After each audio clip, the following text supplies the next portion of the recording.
2020an atera genuen Sugarren Mende komikia, eta gero hortatik atera genuen antzerki lan bat, Herriz herri Bilibaikara. Eta urte hauetan ikusi dugu materiala bazela, liburu berriak atera direla, eta beti intereseko gaia dela. Urte guziz ateratzen dira Euskal Herrian edo fikzioak, edo erakusketak, edo saiakerak. Eta horren pensatu honen zergatik ez egin dokumental bat. Eta hortan sartu gara buru belarri, hori momentu honetan ari gara garapen fasean, bai dokumentazioa, bai lehenbiziko elkarrizketak egiten eta horrela, eta ahalik eta manera txukunenean egiteko zabaldu dugu diruztatze parte hartzaile horietako bat, crowdfunding bat, norberak eman dezan bere laguntza aurrera egiteko. Aitor Karasatorre, Eneko Gaiartzagoitia eta Asisko Urmeneta bera ari dira Euskal Herrian bizi izan zen inkisizioa kontatzea xede duen dokumentala prestatzen. Baina ezarri den markotik haratago. Dudari gabe aztertzen delarik ez bakarrik Euskal Herrikoa, Europa guztian eman den sorgin eiza, elementu askotan bazterrean uztena da geopolitikoa. Zergatik ematen den adibidez potentzien arteko mugalde hoietan. Euskal Herriak muga egiten du, Espainia eta Frantziaren artean, baina baita ere Saboian, Suizan, Rin aldean, beti izaten dira potentzien arteko mugaldeak.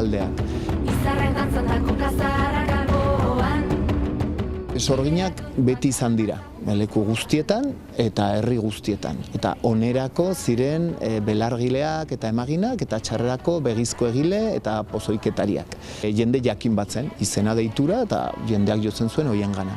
Baina 15. mendean elite intelektual batek asmatu du aitzaki bat oso ona, eta hori da sekta satanikoa, sorginkeria deabruzkoa. Eta horren hor deabroa bera sartute ekuazioan, eta horrek aukera eman die jazarpen masiboak eta kolektiboak egiteko. Ja ez da delako sorgin ezagun horren kontra, baina familia osoak, herriak, etxeak, auzoak eta bar. Horrek eman dio botereari sekulako aukera suntsitzeko erresistentzia mota oro. Eta hori Euskal Herrian bete-betean egiten da.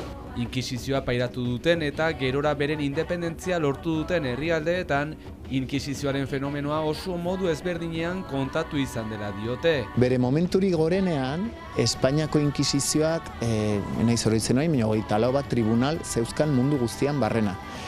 Hasi Nueva Espainian, Mexiko eta barretan, bukatu Sizilian, Portugal okupatuan, Euskal Herri okupatuan, eta honezkero kolonia izandako horiek gehienak bilakatu dira Errepublika Libre, herri normal. Eta horiek nola aztertzen duten Espainiako inkisizioaren pasaia beren herrietan, eta ez dute dudarik tribunal politikoa izan zela bertako jendea eta bertako instituzioa kontrolatzeko.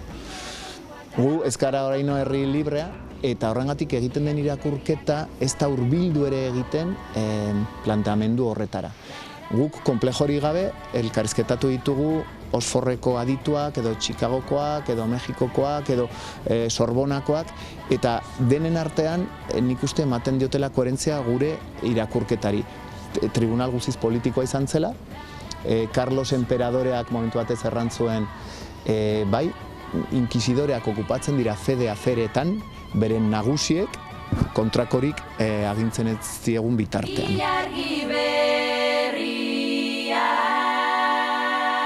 Nik uste Euskal Herrian badela jakin mina izugarria handia, jakiteko egiazki gertatu zen.